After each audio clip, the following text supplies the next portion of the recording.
Bonjour à tous et nous comptons retrouver nous ensemble, mes frères et mes sœurs, autour de la parole de Dieu pour passer un moment béni, vraiment dans la présence du Seigneur. Je suis bien content d'accueillir tous mes frères et sœurs qui peuvent suivre nous en ligne et qui peuvent connecter et tous ceux qui vraiment là pour vraiment recevoir du Seigneur. Et nous pouvons faire confiance sur le Saint-Esprit et pour nous capables vraiment être encouragés dans l'Évangile, dans la foi, pour nous capables de servir le Seigneur et glorifier ce nom. Et nous comptons le Saint-Esprit. Et donc, nous pouvons partager quelque chose concernant le titre qui peut-être m'a donné à ce partage-là. C'est Victoire d'un chrétien. La victoire, la vraie victoire d'un chrétien. Souvent, nous tentons parler d'une victoire, nous mangeons dans la victoire. Et le chrétien, il connaît quand il rencontre Jésus, quand il est né de nouveau, il est sorti dans les ténèbres, sous l'emprise du diable, et il rencontre Jésus, il attend et il croit qu'il est appelé pour marcher dans la victoire. Et c'est vrai, c'est biblique, c'est normal, c'est clair, et en même temps, il réalise comment dans le monde il marche dans la défaite, dans un échec, il finit souffrir, mais il connaît en tant que croyant, il est appelé pour marcher dans la victoire. Et c'est pourquoi nous sommes contents de partager un petit peu concernant cette victoire, selon la parole de Dieu, selon l'Évangile. Et souvent, beaucoup de chrétiens expriment cela de plusieurs manières et pensant que peut-être si nous réussissons dans la vie, dans les choses naturelles ou matérielles, c'est la vraie victoire, c'est la victoire. Entre guillemets, c'est pas mauvais, Dieu bénit nous. Mais moi, je suis content, nous tournons la Bible, si nous allons avec nous dans la parole de Dieu, nous parlons vers un verset qui se trouve dans Hébreux, chapitre 12, le verset 1 et 2. L'épître aux Hébreux, chapitre 12.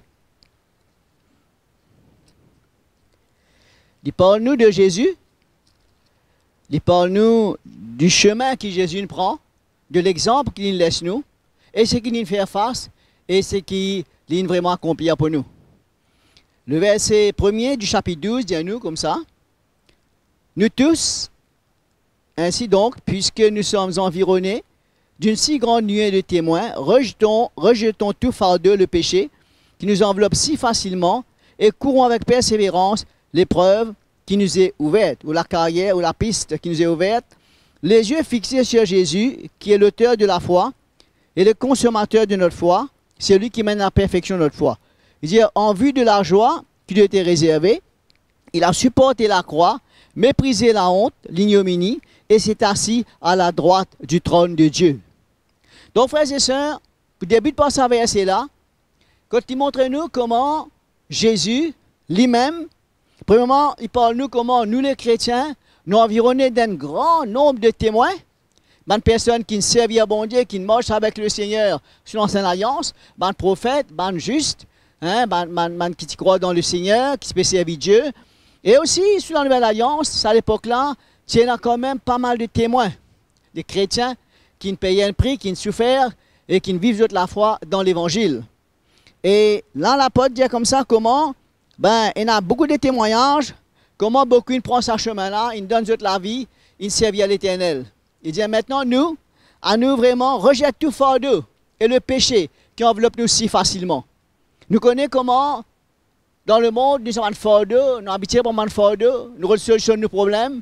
Mais dans le Seigneur, Dieu dit, nous rejette tout fardeau. Et surtout le péché qui enveloppe nous si facilement. Nous connaissons l'orgueil, la colère, une mauvaise réaction, une tentation. Comment le péché qui enveloppe nous si facilement, même en tant que chrétien. C'est vrai, en tant que chrétien, nous n'avons plus sous l'emprise du péché, nous n'avons plus sous le contrôle du péché, nous nous délivrer, mais n'empêche qu'il nous sommes capables vraiment être enveloppés par le péché si vraiment nous pas veiller. Il dit à nous, nous regardons Jésus, qui est le chef et le consommateur de la foi. Il dit à nous comment Jésus lui-même, il à la croix. Il dit à nous en vue de la joie qu'il réservait pour lui, et comment il voit plus loin, il voit l'Église, il voit le salut de l'humanité, il voit la rédemption de l'humanité, et comment il supporte la croix, il méprise la honte, il crucifié, et il ressuscité, et il assisé à la droite de Dieu aujourd'hui. Nous connaissons cela très très bien. Mais voilà comment Jésus il vainc le mal, il vainc le péché, comment il remporte la victoire. Nous connaissons que la croix, pardon, c'est une grande victoire. Hein, et la résurrection de Jésus. Et nous pouvons voir le verset 4 qui dit à nous maintenant, nous les chrétiens, ils parlent en hébreu, qui se fait qu'il y avait une persécution assez sérieuse à l'époque-là, et ça les pitch envoyé pour encourager eux dans la foi. C'était un chrétien hébreu, qui sont d'origine hébreu, qui sont convertis. Et il dit à nous, vous n'avez pas encore résisté jusqu'au sang en combattant contre le péché. Amen. Donc, pour mettre un petit peu l'action dans ce verset-là, il parle nous comment nous appeler pour combattre. Nous appeler pour résister le péché. Quand nous parlons d'un combat, nous connaissons une victoire remportée. Nous connaissons un ennemi. À chaque fois que nous parlons d'une victoire, souvent les chrétiens nous parlent d'une victoire, nous gagnons la victoire, nous marchons dans la victoire, mais il n'y a pas de victoire sans combat. Il n'y a pas de victoire s'il n'y a pas un adversaire, s'il n'y a pas un ennemi, s'il n'y a pas rien qui nous besoin de surmonter. Pour nous gagner une victoire, il y a bien sûr des choses à surmonter. Et là, l'apôtre dit les chrétiens, comment? Ben, je peux persécuter, je peux souffrir, mais je ne peux pas souffrir jusqu'à une verse de distance de la foi. Je ne peux pas encore arriver là. C'est pourquoi tenir ferme et tenir bon. Il dit, je ne peux pas encore résister jusqu'au sang. Je ne peux pas encore résister en combattant contre le péché. Mais là-dedans, comment le chrétien appelé pour marcher dans la victoire. Et la victoire du chrétien, premièrement, c'est une victoire sur le péché. Nous connaissons en tant que chrétiens, nous délivrer de la puissance des ténèbres, nous péchés effacés, et bon Dieu nous libère nous ne plus sous l'emprise du péché, mais le péché dit quelque chose qui nous fait face tout le temps. Et les chrétiens, tu comprends qu'il y a la lutte et un combat pour vaincre le péché, et pour vaincre le mal, et pour vaincre la tentation. Nous parlons un petit peu dans Romains, nous guettons l'autre verset, dans Romains chapitre 5, nous pouvons lire le verset 12. Il dit à nous comme ça, c'est pourquoi, de même que par un seul homme, le péché est entré dans le monde, et par le péché, la mort. Ainsi, la mort a passé sur tous les hommes parce que tous ont péché. Là, il parle nous de la chute d'Adam. Il parle nous, par la désobéissance d'Adam, comment le péché finira dans le monde. Et par le péché, la mort.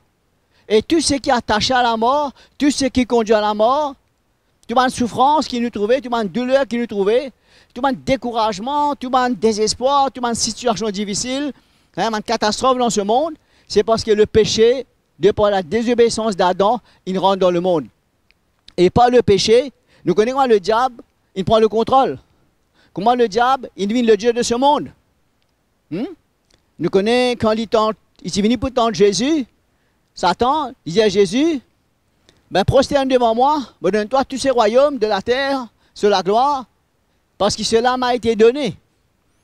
Et nous connaissons très bien que ce n'est pas Dieu qui donne le diable tout ça. Nous connaissons quand Adam a péché, il a chuté, il donne ça l'héritage là au diable.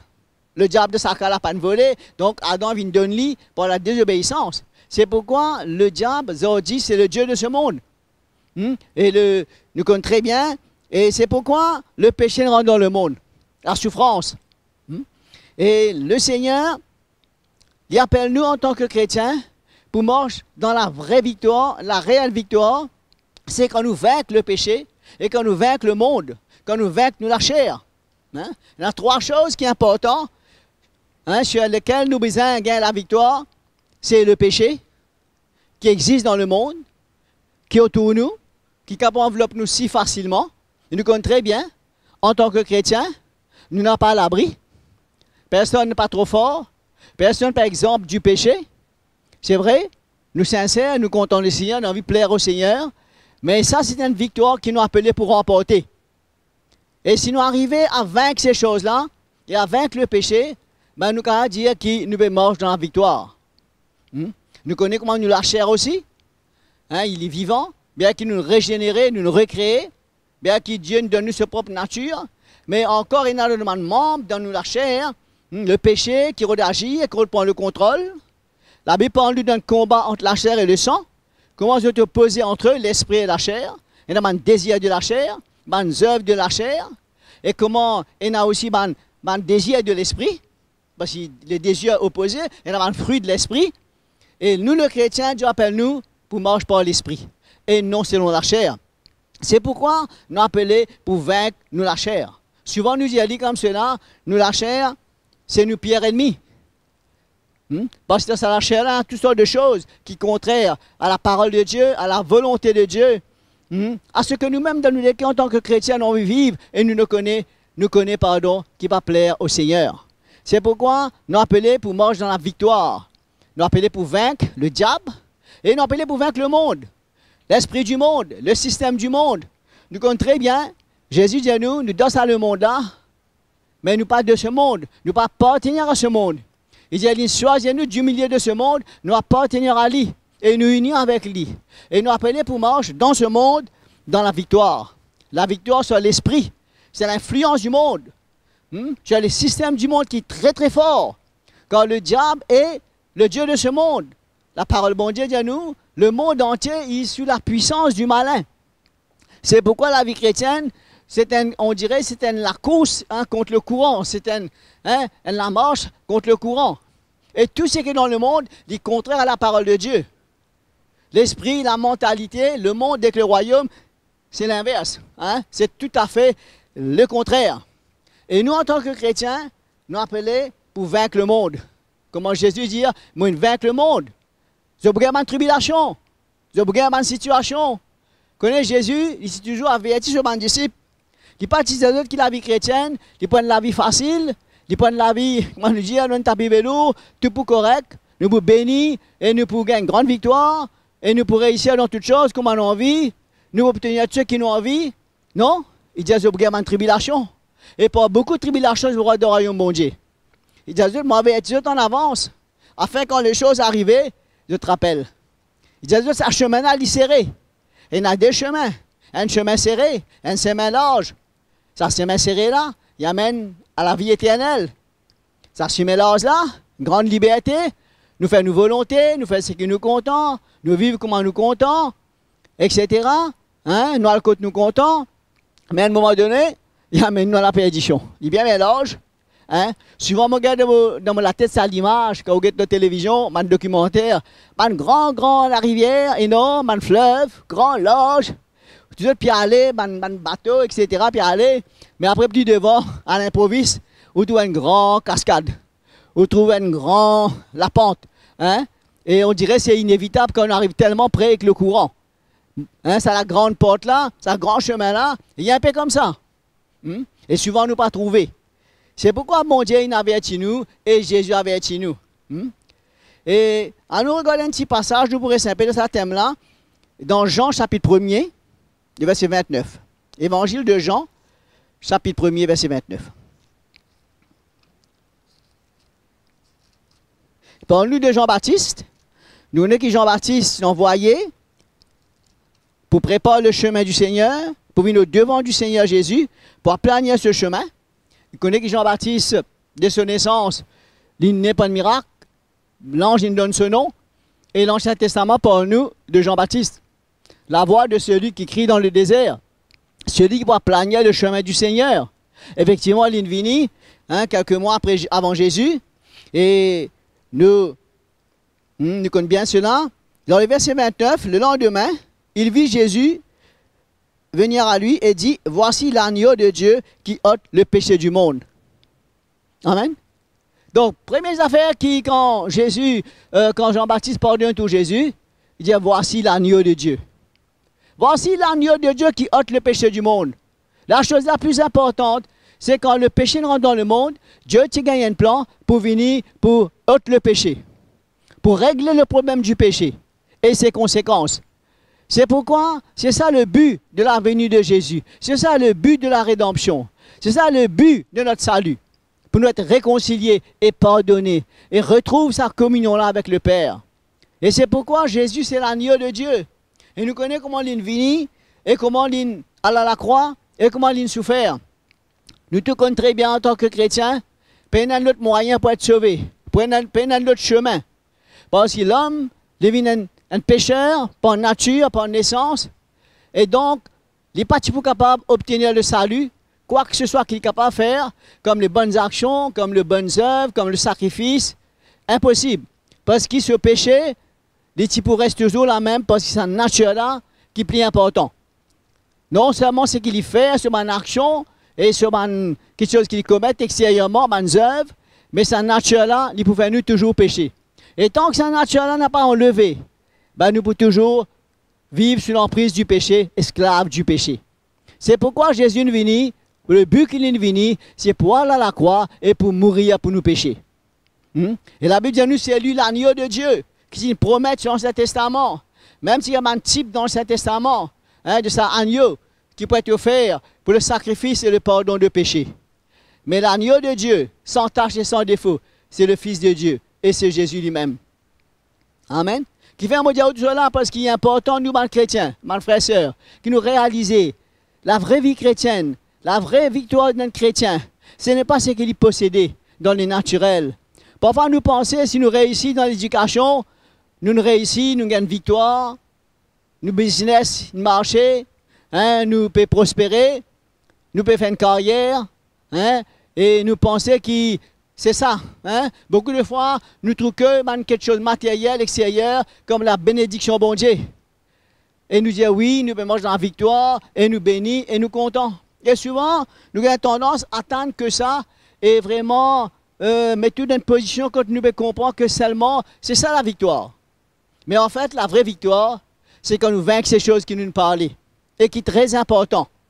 Et c'est pourquoi, que nous disons au départ, Jésus lui-même, il est à la croix, et il verse du sang, et pour vaincre le péché.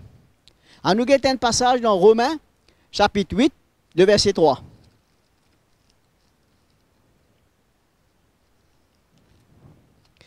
Romains chapitre 8, verset 3, nous lisons ensemble. C'est très intéressant. Et tout cela est relié, comme les Écritures, il est inspiré de Dieu, utile pour enseigner, pour convaincre, pour instruire, pour équiper nous, pour servir le Seigneur. Et il y a toute une cohésion, il y a tout un développement spirituel, et tout ça est connecté. Et il dit à nous, il n'y a donc maintenant aucune condamnation pour ceux qui sont en Jésus-Christ, qui marchent selon l'esprit et non selon la chair. Maintenant, nous libérer du péché, de nous passer, pas aucune condamnation en Jésus-Christ. Nous justifier, nous sanctifier et nous laver par le sang de Jésus. Devant bon Dieu, nous propres, nous justes et nous sanctifier. À cause de la foi qui nous gagnait dans Jésus, ce sacrifice et le prix l'impayé. Et il dit à nous maintenant, maintenant la loi de l'esprit de vie en Jésus-Christ, c'est la seule chose qui est capable de libérer nous de la loi du péché et de la mort. C'est pourquoi Jésus est à la croix pour vaincre le péché, pour vaincre l'ennemi, et il libère nous de la loi du péché et de la mort. Et il dit à nous, chose qui tient possible à la loi. La loi, pas capable, enlève sa nature de péché là et brise sa l'emprise du péché là. Il dit à nous à cause de ça même qui bon Dieu, le Père, il envoie à cause du péché son propre Fils dans une chair semblable à celle du péché et a condamné le péché dans la chair. Là, il parle nous de Jésus, ce sacrifice, comment Dieu, le Père, il envoie son Fils dans le corps humain comme nous, dans le corps physique, il vient dans la terre et il est à la croix et que Dieu clouait le péché. Il condamne le péché dans le corps de Jésus, dans la chair de Jésus. Et partir notre moyen pour l'homme réconcilier, être sauvé et rentrer dans le royaume bon Dieu. Il a nous même dans l'Ancien Testament, il y a un sacrifice qui est versé, un taureau, un bouc, qui verse de 10 ans tous les années, tous les jours, pour le pardon du péché du peuple d'Israël. Mais nous connaissons très bien que le péché est couvert et jamais effacé. Et le peuple de Dieu non seulement recommet ce même péché, et je suis jamais libre, mais je gagne le souvenir de ce péché-là tout le temps et tout le temps. Parce qu'il y a une purification que ça est effacé et que tu es enlevé complètement. Mais tu es couvert. Les sangs, des boucs, des taureaux, tu es couvert. Il y a nous quelque chose qui est impossible à la loi. Parce que la loi, tu rend, il est impuissant. Il dit à nous, mais le Seigneur, il crucifié, cloué le péché dans le corps à la croix. Amen. Nous allons donner un petit verset rapidement, qui dans chapitre 7, Romains même, il dit à nous, verset 13, il parle de la loi. Il dit, ce qui est bon est donc devenu pour moi la mort. Il dit, la loi, elle est bon, mais pourtant, il peut vraiment mort spirituellement. Il dit, certes, non. Il dit, mais le péché, afin que, en tant que péché, le péché a produit en moi la mort, par ce qui est bon, afin que par le commandement, le péché apparaisse péché, hein, foncièrement péché. Nous savons en effet que la loi est spirituelle, et moi je suis charnel, vendu au péché. Le verset 15 qui dit à nous, mon frère et soeur. Il dit, quand j'accomplis ce que je ne comprends pas. Ce que j'accomplis, je ne le comprends pas. Ce que je veux, je ne le pratique pas. Mais ce que je hais, voilà ce que je fais. Il dit, si ce que je ne veux pas, je le fais, je déclare d'accord avec la loi qu'elle est bonne. Il dit, maintenant, ce n'est plus moi qui accomplis cela, mais le péché qui habite en moi. Il dit, je le sais, ce qui est bon n'habite pas en moi, c'est-à-dire dans ma chair. Il dit, verset 19, je ne fais pas le bien que je veux, mais je pratique le mal que je ne veux pas. Hein? Donc, quand nous disons cela, nous regardons ce passage-là, ce chapitre-là entièrement, il parle nous comment la loi est impuissante. La loi est spirituelle, la loi est bonne. La loi, il avertit nous, il met nous en garde, il montre nous qui est bon, qui n'est pas bon, mais il peut une puissance pour libérer nous. C'est pourquoi, hein? Il y a le verset 24 qui dit, malheureux que je suis, qui me délivrera de ce corps de mort? Mais grâce soit rendue à Jésus-Christ. Amen. Grâce soit rendue à Dieu. Qui s'en est capable de délivrer nous de cela? Personne. Hein? L'apôtre Paul, il mettait comme un homme sous la loi. Il parle de sa combat. Hein? Il dit parce que c'est le péché qui rend la loi impuissant. C'est-à-dire la loi, est incapable, est impuissant pour mener à la perfection. Mais nous tous, ça combat là. Hein? Ça combat là. C'est pourquoi, si nous pas gagnons sa révélation de la croix là, et qui nous pas franchi par la loi de l'esprit de vie, ben nous ne pouvons pas marcher dans la défaite. Nous ne pas comprendre ce qui arrive nous. Parce qu'en tant que chrétiens, nous comptons bon Dieu et nous comptons le Seigneur. Nous avons envie de plaire au Seigneur. Elle m'a donné nous lutter, elle m'a donné une difficile. Ça m'amène à beaucoup de chrétiens de tomber, de ne pas gagner peut-être, hein, c'est à la lumière là, hein, de ne pas sortir de l'état. Il y en a même découragé. Parce que une fois, deux fois, dire, ben, just too bad qu'on nous dit, hein, mais, hein, pas capable, trop dur, trop difficile. Mais non, frères et sœurs, on a la victoire. Et c'est ça la vraie victoire. C'est ça la vraie liberté qui nous gagne en tant que chrétiens. Ce n'est pas ce que nous possédons. Ce n'est pas nos réussites extérieures. Ce n'est pas nos succès dans le naturel. Ce n'est pas ce que nous possédons autour de nous.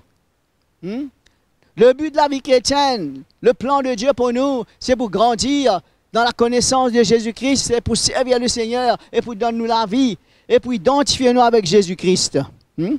À nous regarde ce verset dans 2 Corinthiens chapitre 2, verset 14. Il parle nous de sa victoire du chrétien là. Comment nous gagnons la victoire? Nous connaissons quoi la victoire? Nous connaissons que la victoire, ce n'est pas les choses terrestres, les choses naturelles. La vraie victoire, c'est une victoire dans l'esprit. Quand nous vaincons le diable, nous te connaissons que le diable, il dépouille à la croix, il désormais, il détrôné, il désarmé. La Bible dit à nous, Jésus dépouille les dominations, les autorités, non? Pas sur la mort, pas sur le sacrifice à la croix. Mais le diable, il est vaincu. Ça aussi, parfois, nous avons tendance à croire, nous faisons la lutte contre le diable. Mais le diable, c'est un ennemi vaincu. Le diable, ça nous dire ça. Le diable, il y a un ennemi qui est désarmé. Nous sommes en force de défaite, mais nous sommes pour combattre contre le diable. Nous sommes pour lutter contre le diable jour et nuit. Nous sommes pour jour et nuit, pour voir le diable dans nous la vie un peu partout. Et ben, démons un peu partout. Le Seigneur délivre-nous une fois pour toutes de nos péchés, de nos religions, de la sorcellerie, des ténèbres, une fois pour toutes, par une nouvelle naissance.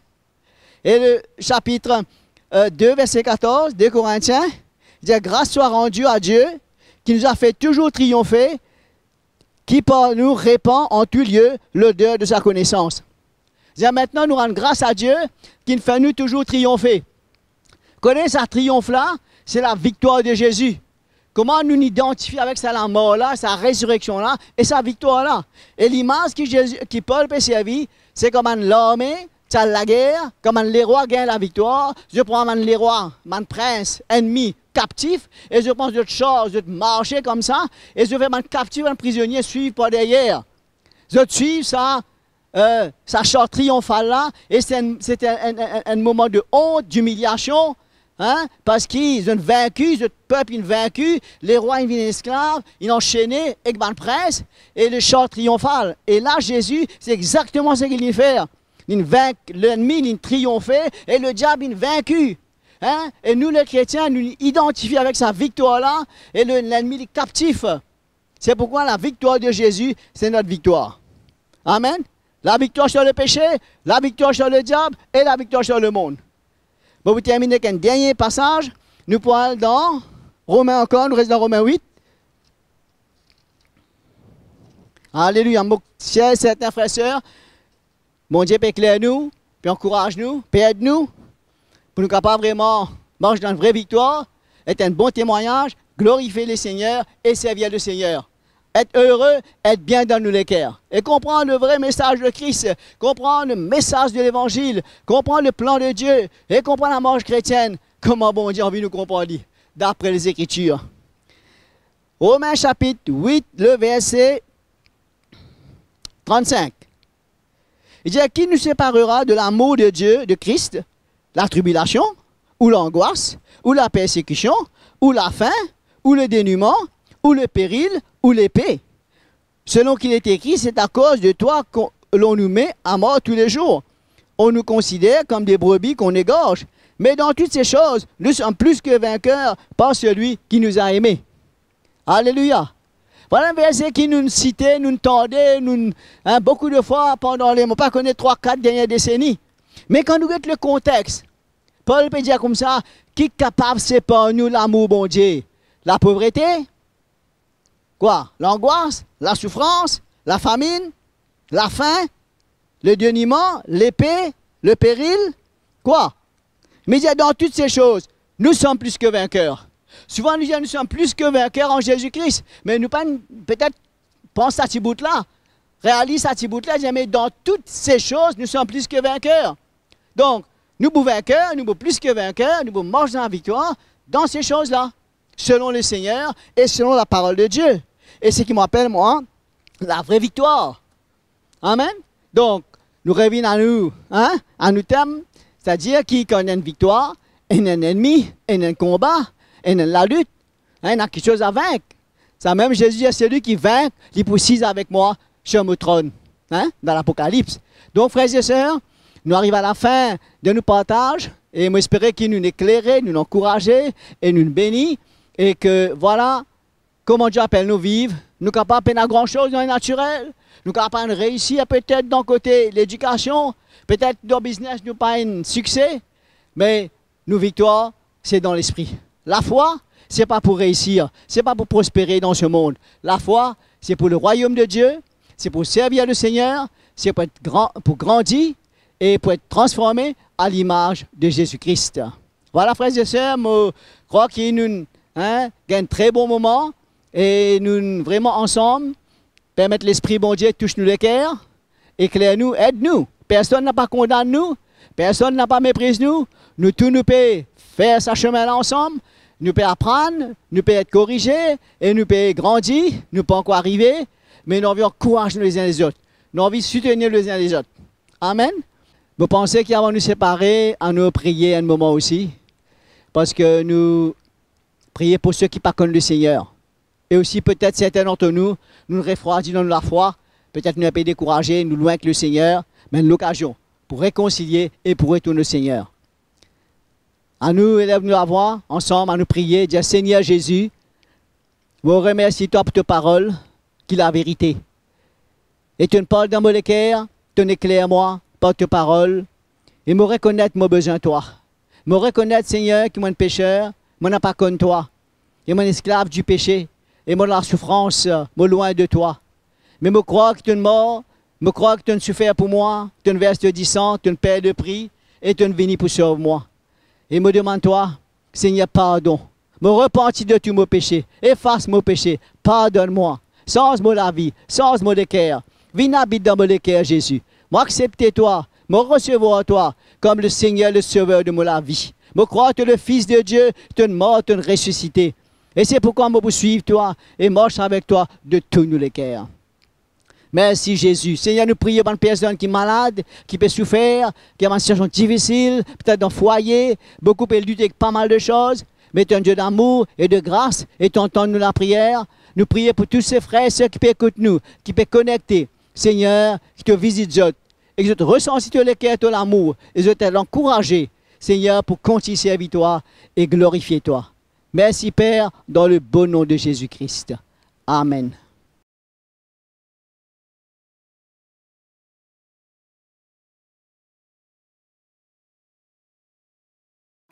Merci de nous retrouver sur ECUI TV. ECUI TV, c'est des prédications, des encouragements, de la louange pour les petits comme pour les grands et bien plus encore. Pour rester connecté, abonnez-vous maintenant. C'est bien simple, cliquez sur le bouton s'abonner. N'oubliez pas de cliquer sur la petite cloche pour activer toutes les notifications.